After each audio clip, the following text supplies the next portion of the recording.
Mahirap nga ba o komportable ang buhay namin dito bilang manggagawa sa abroad?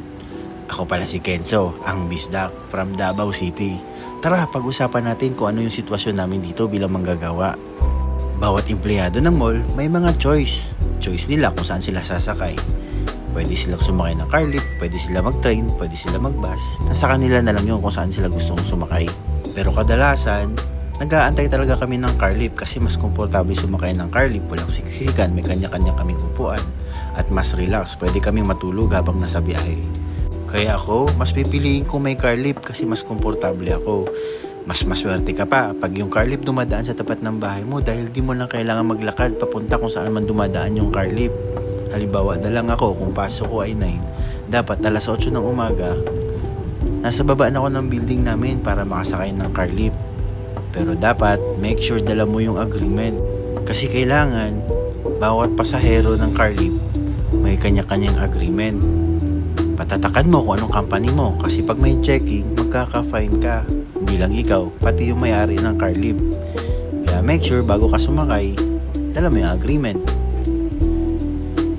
Hindi lang ako ang sumasakay. Ang dami namin. Every hour yan, dumadating yung mga car lift. Iba't ibang car lift. Merong Nawas, merong Alam, merong Arabian. At hindi lang yan isang lugar, iba't ibang lugar.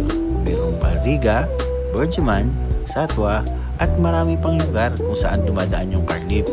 Usually naman yung mga car lift dito kung saan lang nakatira yung mga empleyado. Wala naman nakatira doon sa pangmayaman. Malamang wala din car lift doon. Nakikita nyo yan sa harap ko. Yan yung mga empleyado ng mga mall. Ng mga mall, hindi ng mga mall. Isang mall lang pala to. Nandito kami sa gate 2 ng Dubai Hills. Diba? Every hour yan dumadating yung staff. Pero usually naman pag morning marami talagang staff pumapasok sa mall. Kasi nga usually kami nagbubukas ng shop. Hindi pala ako kasama kasi hindi naman ako taga-shop. Ano lang ako, supplier. So hawak ko yung oras ko. So bilang manggagawa dito sa abroad, bawat empleyado merong 8 hours duty, 1 hour break. At ito pa, ang kagandahan bilang manggagawa dito sa abroad, binibigyan kami ng 1 month vacation. Binibigyan kami ng free ticket ng company namin para makauwi dyan sa Pilipinas. At di naman lahat nabibigyan. Yung ibang company, every 2 years sila nagbibigay ng ticket. Ako maswerte na lang kasi every year ako nakakatanggap ng free ticket pa uwi sa Pilipinas. Dahil natapos ko na yung duty ko, lalabas na ako ng mall, hanapin ko yung car lift, kung ano yung company na sinakyan ko. Yung napili ko palang car lift, Arabian, kasi nandun yung mga kaibigan ko. Yung iba naman nandun sila sa kabila. Okay lang yun, nagkikita naman kami sa loob ng shop.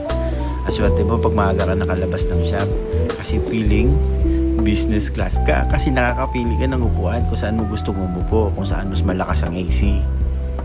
Pag napuno na to, aalis na, hindi na kailangan antayin pa yung 30 kasi every 30 minutes kasi umaalis yung car lift dapat. Pero pag napuno na, makakalis na kami, mas mo na kami makauwi.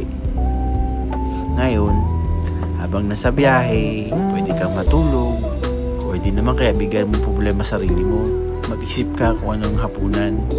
Yun naman laging problema namin dito, kung anong lulutuin para may mabaon, para makatipid. Everyday paulit-ulit.